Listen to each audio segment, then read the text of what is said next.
قرة أعين وجعلنا للمتقين إماما۔ اے ہمارے رب ہمیں دے ہماری بیویوں اور ہماری اولاد سے آنکھوں کی ٹھنڈک اور ہمیں پرہیزگاروں کا پیشوا بنا۔ دیکھیے اللہ سے دعا مانگنے کا طریقہ یہاں ہمیں بتایا جا رہا ہے کہ اللہ ہمارے بچوں کو اور ہماری بیویوں کو ہماری آنکھوں کی ٹھنڈک بنا، اور خود کو کیا بنانا ہے، خود کے لیے کیا دعا کرنا ہے، مقتدی بننے کی نہیں۔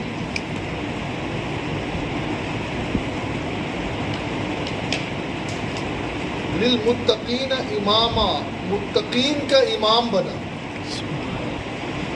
یہاں سے یہ بات پتہ چلی کہ سوچ ہمیشہ بڑی رکھنی چاہیے،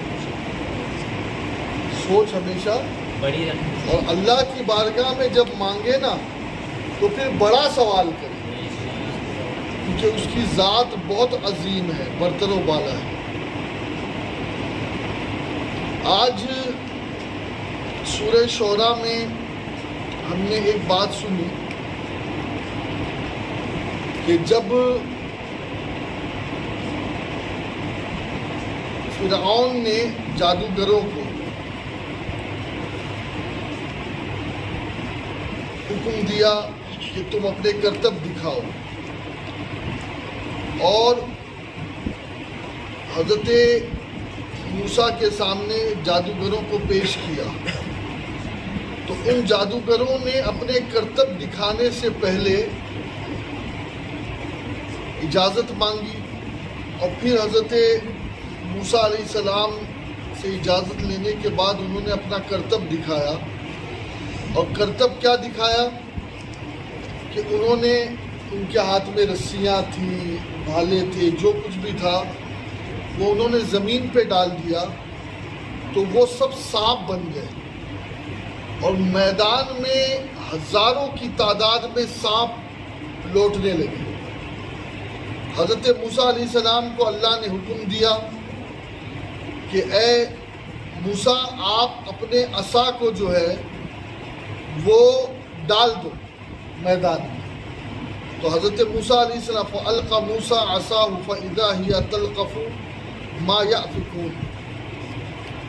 تو موسیٰ علیہ السلام نے اپنا عصا ڈالا، جبھی وہ ان کے بناوٹیوں کو نگلنے لگا، یعنی حضرت موسیٰ کا عصا اتنا بڑا ہو گیا کہ اس نے جتنے بھی ان کے بناوٹی سانپ تھے وہ سب نگل دیے۔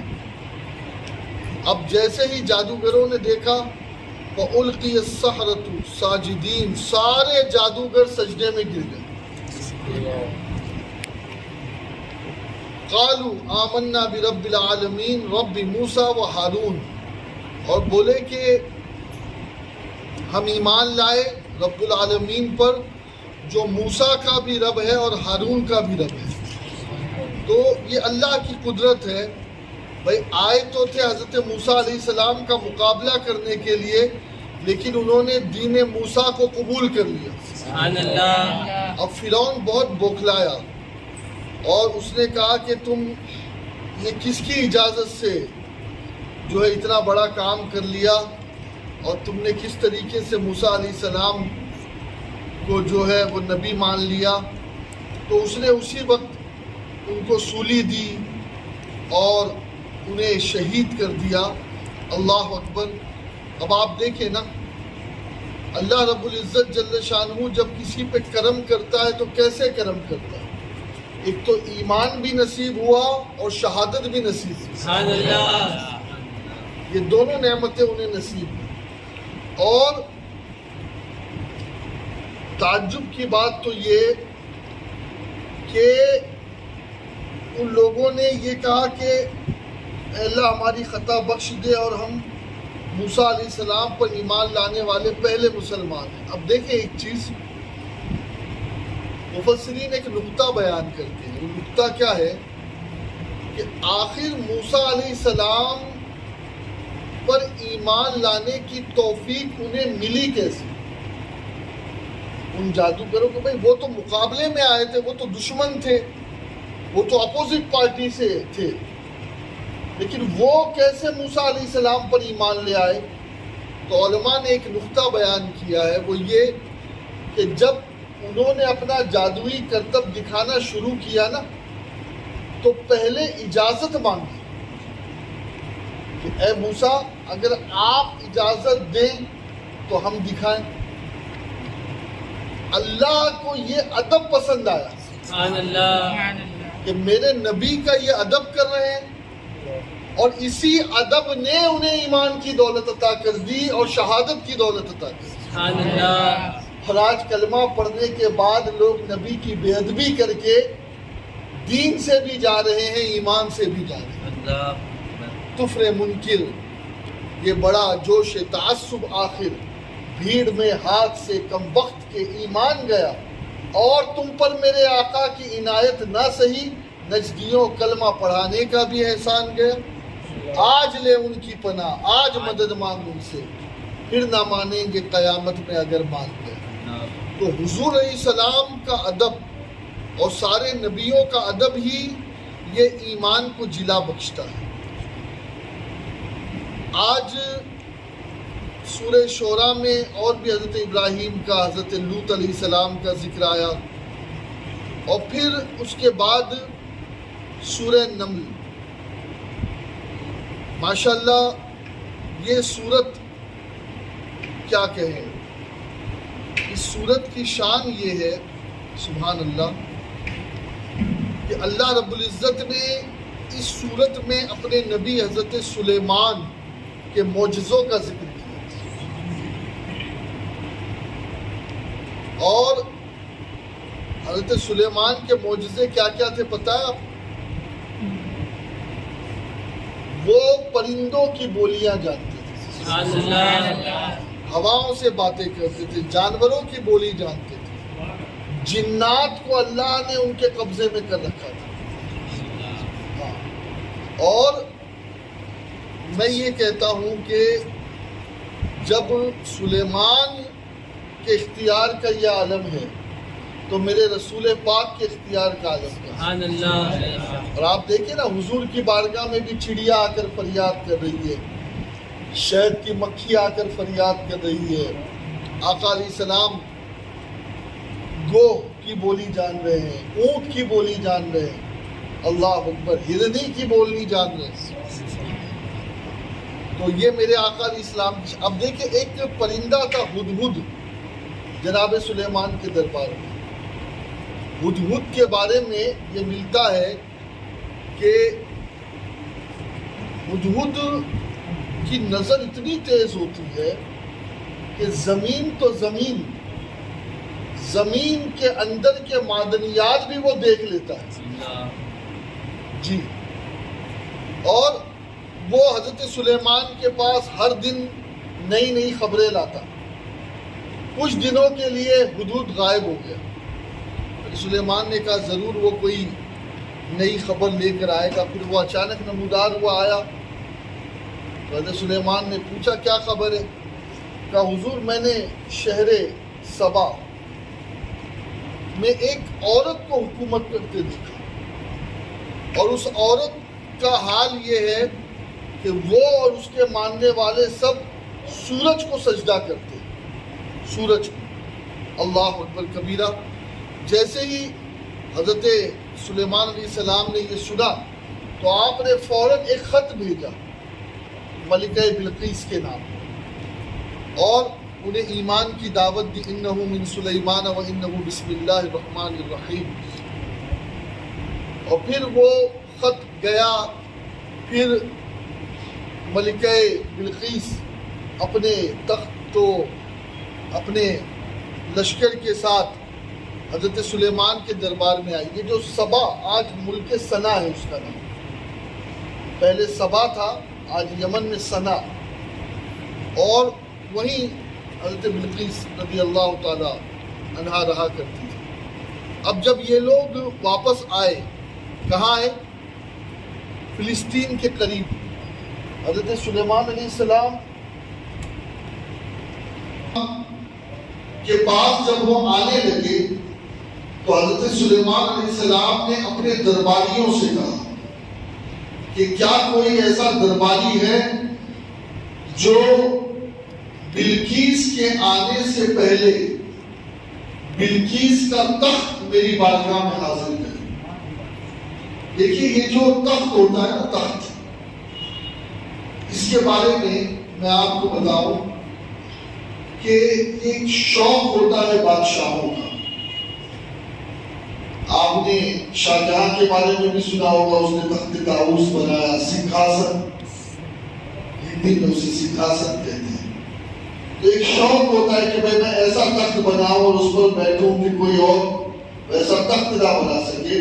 تو بلقیس نے بھی ایک تخت بنایا تھا، اس تخت کی بڑی شہرت تھی اور اسے خاص وقتوں میں وہ نکالتی، ہیرے جواہرات سے جو ہے وہ مرصع تھا. اب حضرت سلیمان علیہ السلام کو کوئی معجزہ تو دکھانا تھا کہ وہ آئے گی تو یوں ہی تو ایمان نہیں لے آئے گی نا، اسے کچھ تو دکھانا پڑے گا. تو آپ نے اپنے دربار میں اعلان کیا جب پتا چلا کہ وہ آنے ہی والی ہے، تو کہا کہ کیا کوئی ایسا ہے جو ملکہ بلقیس کا تخت میری بارگاہ میں حاصل کرے؟ کوئی ہے؟ تو ایک جن اٹھا، قال عفریت من الجن انا آتیک من قبل ان تقوم من مقامک. اس نے کہا یہ مجلس ختم ہونے سے پہلے تخت آ جائے گا. یہ ہے جن کی طاقت، یہ ہے جن کی طاقت. حضرت سلیمان نے اسے ریجیکٹ کر دیا کہ یہ تو بہت لیٹ ہے، اتنی دیر میں تو پتہ نہیں کیا کیا ہو جائے گا، کوئی اور ہے؟ تو ایک ولی تھا حضرت سلیمان علیہ السلام کے دربار کا، جن کا نام حضرت عاصم بن برقیہ ہے. وہ کھڑے ہوئے اور انہوں نے کہا کہ حضور آپ یہ کہہ رہے ہیں کہ جائیں. تو قال الذين عنده علم من الكتاب انا آتيك من قبل ان يرتد اليك طرفك. کہ حضور پلک جھپکنے سے پہلے میں وہ تخت آپ کی بارگاہ میں حاضر کر دوں گا. انسانوں میں سے تھا وہ، جنوں میں سے نہیں تھا. جن نے تو بہت جو بات کہی وہ بڑی لیٹ والی بات کہی، اور اس نے جو بات کہی، کس نے؟ انسان نے جو ولی تھا، اللہ کا نبی نہیں تھا، ولی تھا. اس نے کہا کہ پلک جھپکنے سے پہلے، اب آپ گوگل پہ کبھی سرچ کیجئے کہاں تو فلسطین ہے، کہاں یروشلم ہے، اور کہاں یمن، اور یمن کا شہر سنا، آج سنا نام ہے اس شہر کا، پہلے سبا تھا. اب وہ تخت جب آپ کے حاضر کرنے کے لیے اس نے کہا تو کہا نہیں، حضرت سلیمان نے آنکھیں کھولی تو وہ تخت سامنے تھا. سبحان اللہ. اب دیکھیے نا، اللہ والے کبھی غرور نہیں کرتے. جب تخت کو دیکھا، سلیمان علیہ السلام کے پاس رکھا، دیکھا، قال ھذا من فضل ربی. یہ یاد رکھیں، آدمی جہاں آ کر کے مار کھاتا ہے نا وہ یہی ہے. I am something، میں. اس میں نے تو بڑے بڑے عالموں کو ڈبو دیا، بڑے بڑے عابدوں کو ڈبو دیا. میں کبھی بھی یاد رکھیے، ہمارا کیا کمال ہے؟ یہ جو بھی کمال ہے یہ میرے رب کا کمال ہے کہ اس نے ہمیں دی ہے توفیق، اس نے دی ہمیں طاقت. اور اللہ کو یہی بات پسند بھی آتی ہے. آپ کو معلوم ہے نا، غوث پاک رضی اللہ تعالیٰ کے پاس ایک بار شیطان آیا اور بالکل بادل کے ساتھ نور کی آواز آئی، عبدالقادر جا آج کے بعد حلال تجھ پر حرام، حرام تجھ پر حلال، آج کے بعد نمازیں معاف. غوث پاک نے کہا کہ یار بڑے بڑے نبیوں پر نمازیں معاف نہیں، مجھ پر کیسے معاف؟ کچھ لوگ کچھ جاہل پیر آج شیطان کے اس ہتھیلی پہ چڑھے ہوئے نماز ہی نہیں پڑھتے. اللہ اکبر. دوستو اللہ ہمیں ایسے پیروں سے بچائے. تو آپ نے کہا کہ تو شیطان معلوم ہوتا ہے. لا حول ولا قوت الا باللہ. جیسے ہی کہا تو وہ پورا جو نور کا بادل تھا وہ چھٹ گیا. پھر آواز آئی عبد القادر اسی مقام پر میں نے 70 ولیوں کو گمراہ کیا. بھائی آپ کی اور ہماری اوقات کیا ہے؟ کسی عالم اور کسی مفتی اور کسی حافظ کی بات کیا ہے؟ 70 ولیوں کو شیطان نے گمراہ کیا. کتنے؟ 70 ولیوں کو اس مقام پر آ کر کہ عبد القادر تجھے تیرے علم نے بچایا.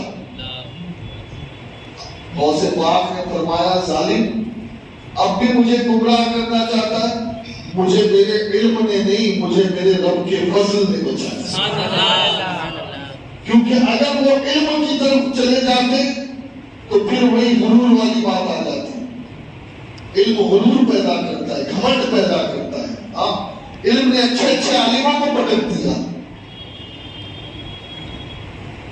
تو غوث پاک نے اپنا بچاؤ کیا شیطان سے اور بتایا کہ اگر شیطان سے بچنا ہے تو جو کچھ بھی ہے سب خدا کی دین مانو. اب دوستو یہ تو سلیمان علیہ السلام کے دور کے ولی ہیں جنہوں نے پلک جھپکنے سے پہلے تخت بلقیس کو یمن سے فلسطین پہنچا دیا. اب ذرا اندازہ تو کرے یار کہ جب سلیمان علیہ السلام کے دور کے ولی کی طاقت یہ ہے تو پھر غوث الاعظم دستگیر کی طاقت کیا ہے؟ ابو بکر صدیق, عمر فاروق اعظم, عثمان ذوالنورین, مولا علی کی طاقت کیا ہے؟ ان کی طاقت کیا ہوگی؟ بلکہ ایک مرتبہ ایک عالم کے پاس ایک سوال آیا. وہ عالم بھی تھے اور اللہ والے بھی تھے. کہا کہ کسی نے کہا کہ مولا علی 2.5 قدم میں پوری دنیا کو طے کر دیتے. مولا علی 2.5 قدم میں کتنے؟ 1, 2 اور آدھا. اب لوگ سوال کرنے کے لیے آئے. کہا جو بھی یہ کہتا ہے وہ جھوٹا ہے. اس عالم دین نے یہ کہا جو بھی یہ کہتا ہے یہ جھوٹا ہے. لوگوں نے کہا حضور آپ ایسے کیسے کہہ رہے ہیں؟ کہا میرے جیسا آدمی جو مولا کا نام لے کر کے جیتا ہے, جو علی کے نام کی مالا جپتا ہے, ارے میرے لیے 1 قدم بھی نہیں ہے دنیا, اور تم علی کے لیے 2.5 قدم کہتے ہو. علی کے لیے تم 2.5 قدم کہتے ہو. اللہ اکبر. اور ایک بات بس اخیر میں, یہ جو واقعہ ہے نا, انگلستان میں ایک شخص رہتا تھا جس کا نام تھا فاروق. پہلے وہ کرسچن تھا. اس نے اسلام قبول کر لیا, لیکن جن لوگوں کے ساتھ اس نے اسلام قبول کر لیا ان میں دم نہیں تھا. کیونکہ وہ جب اسلام قبول کیا اس نے, یہی جو ہے تبلیغی جماعت والی, تو ان کے ساتھ وہ رہتا تو تھا لیکن کبھی سیٹسفائیڈ نہیں ہوا. ہمیشہ وہ ایک سوال کرتا کہ بھئی آپ کے قرآن میں نے ایک واقعہ پڑھا ہے کہ حضرت سلیمان کے دربار کے ایک درباری نے پلک جھپکنے کے اندر تخت بلقیس کو یمن سے یروشلم پہنچا دیا. تو یہ کیسے ہو سکتا ہے؟ اب آپ جانتے وہ تو اللہ والوں کی کرامات کی یوں ہی ملتی رہے. وہ کہاں سے جواب دیں گے, وہ کہاں سے اس بات کو سمجھا پائیں گے؟ اور وہ سننا نہیں چاہتا تھا, وہ تو دیکھنا چاہتا تھا. اب خیر وہ تبلیغی جماعت کا سفر ہوا پاکستان لاہور میں وہ اترا, کسی مسجد میں جماعت ٹھہری. اب اس کے دماغ میں تو وہی بات چل رہی ہے اور شاید آپ لوگوں کا سابقہ پڑھا ہو یا نہ پڑھا ہو، میں برطانیہ کے نوجوان اور وہاں کے لوگوں کی ذہنیت سے واقف ہوں، اس لیے کہ میرا الحمدللہ وہاں جانا رہتا ہے۔ وہ جب کسی چیز کے پیچھے پڑ جاتے ہیں نا، پھر اچھے عالموں کو سمجھ لو کہ وہ نیندیں اڑا دیتے ہیں، نہیں بھائی ہمیں جواب تو چاہیے، اس کا جواب تو چاہیے۔ اب اس کو جواب ہی کوئی نہیں مل رہا، کوئی ڈھنگ کا مولوی نہیں ہے، کوئی ڈھنگ کا سمجھانے والا ہی نہیں ہے، اور پھر وہ کیا جواب دیں گے جو خود اللہ والوں کی طاقت کو نہیں مانتے، اللہ والوں کی کرامت کو نہیں مانتے۔ اب ہوا یہ کہ جناب وہ لاہور میں جس مسجد میں تھا تو اس نے معلوم کیا ہے یہاں ٹورسٹ پیلس ہے، کوئی گھومنے کی جگہ کوئی ہے، تو کسی نے اسے بتایا کہ لاہور میں ایک مزار ہے حضرت داتا علی حجویری کا، سبحان اللہ، علی بن عثمان حجویری۔ سبحان اللہ۔ اور دوستو یہ وہ بزرگ ہے کہ خود ہمارے غریب نواز بھی اجمیر آنے سے پہلے جن کی بارگاہ میں چلا کاٹ کے آئے۔ سبحان اللہ۔ ہاں ہمارے غریب نواز، بلکہ غوث پاک فرماتے ہیں کہ اگر مجھے داتا کا زمانہ مل جاتا تو میں داتا علی حجویری کا مرید بنتا۔ ہاں یہ شان ہے داتا کی۔ اب حضرت داتا علی حجویری کی مزار پر وہ گیا، اس نے لوگوں کو دیکھا کہ لوگ فاتحہ پڑھ رہے ہیں، نیا مسلمان تھا، اس نے بھی فاتحہ پڑھی، وہاں سے باہر آیا، اب دماغ میں یہی بات تھی تو دیکھا کہ ایک مجذوب ایک بزرگ وہاں بیٹھے ہیں، اس نے کہا آجا چائے پی لے، چائے پی لے۔ اس نے کہا بابا چائے تو میں بعد میں پیوں گا، پہلے میرا ایک سوال ہے وہ تو سن لو۔ سوال جواب کرتے رہنا، کہاں سے آیا؟ میں انگلستان سے۔ بھائی تو ہمارا مہمان ہے، تو چائے تو پی، چائے تو پی، اس کے بعد کوئی اور بات کریں گے۔ اب وہ بزرگ نے انہیں بٹھایا اور چائے والے کو کہا کہ بھائی چائے لا۔ اب وہاں سے چائے آئی، اب جب چائے آئی نا تو وہ جو کپ تھا وہ کپ تھا کہ جس کپ میں وہ انگلستان میں ہمیشہ کافی پیا کرتا تھا، وہ بالکل یونیک کپ تھا اس کا۔ اب اس نے کپ کو ہاتھ میں لیا اور کپ میں ڈوب گیا، کپ میں ڈوب، چائے تو ایک طرف رہ گئی، وہ کپ میں ڈوب گیا۔ اب وہ ایک بزرگ سے کہتے حضور یہ تو میرا کپ ہے، یہ انگلستان سے یہاں آیا کیسے؟ یہ تو میرے گھر میں رہتا ہے۔ کہا وہ جو تیرا سوال تھا نا کہ ملکہ بلقیس کا تخت یمن سے فلسطین کیسے آیا، یہ تیرے سوال کا جواب ہے۔ اللہ اکبر۔ پھر وہ چائے اس کے ہاتھ میں رہ گئی اور وہ بزرگ غائب ہو گئے۔ اور پھر دوستو پھر اس کی جو زندگی بدلی ہے، وہ داتا کا نوکر بن گیا، پوری زندگی اس نے داتا کے دربار میں گزار دی، اور آج بھی اس کی مزار داتا کے قرب میں بنی ہوئی ہے۔ لیکن آپ جانا لکھا ہوا ہے فاروق انگلستانی۔ ہاں دیکھو نا، آیا تھا تبلیغی جماعت سے اور پھر اللہ نے اسے ایسا سنی بنایا، الحمدللہ ایسا سنی بنایا۔ تو یہ اللہ والوں کی طاقت ہے، اور آج بھی اللہ والوں کی کرامات کا سلسلہ جاری ہے۔ یہ ہے کہ عقیدت ہونی چاہیے، وہ آنکھ ہونی چاہیے۔ اللہ ہم سب کو عمل کی توفیق بخشے، ایمان کی سلامتی عطا فرمائے۔ وما علینا الا البلاغ۔